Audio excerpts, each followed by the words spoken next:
एक नवविवाहिता का पति सीमा पर है और वह अपने पाती के माध्यम से अपने पति को होली के समय में बुला रही है।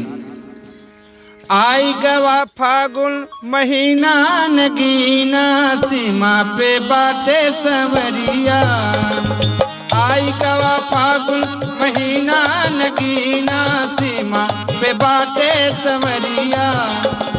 लागत बाते हैं भावहीना नगीना सीमा पे बाटे सवरिया। लागत बाते हैं भावहीना नगीना सीमा पे बाटे सवरिया।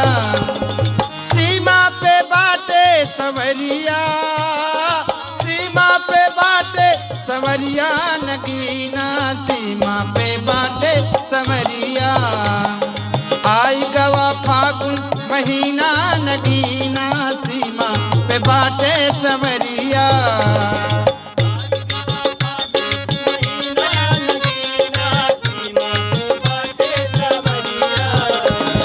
ढोलक धमारे पे गावे सब फगुआ। ढोलक धमारे पे गावे सब फगुआ। रंगवा अबीर पोती नाचे सब बबुआ। रंगवा अबीर पोती नाचे सब बबुआ। महके आंगन भीना भीना, महके आंगन भीना भीना नगीना सीमा पे बाटे सवरिया। आई गवा फागुन महीना नगीना सीमा पे बाटे सवरिया। आई गवा फागुन महीना नगीना सीमा पे बाटे सवरिया। भांग पी के नाचे आज बड़की भौजाई। भांग पी के नाचे आज बड़की भौजाई। एक सुर में लड़का कहे आई होली आई। एक सुर में लड़कन कहे आई होली आई। धक धक करे आजू सीना, धक धक करे आजू सीना नगीना सीमा पे बाटे सवरिया। आई गवा फागुन महीना नगीना सीमा पे बाटे सवरिया।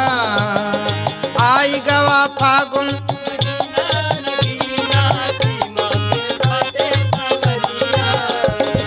फागुन महीना बहुत मन भावे।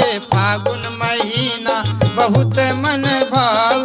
पिया मोर सीमा पे गोली चलावे। पिया मोर सीमा पे गोली चलावे। अनजान पिया दुख दीना, अनजान पिया दुख दीना नगीना सीमा पे बाटे सवरिया।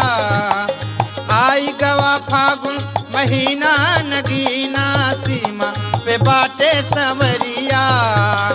आई गवा फागुन महीना नगीना सीमा पे बाटे सवरिया।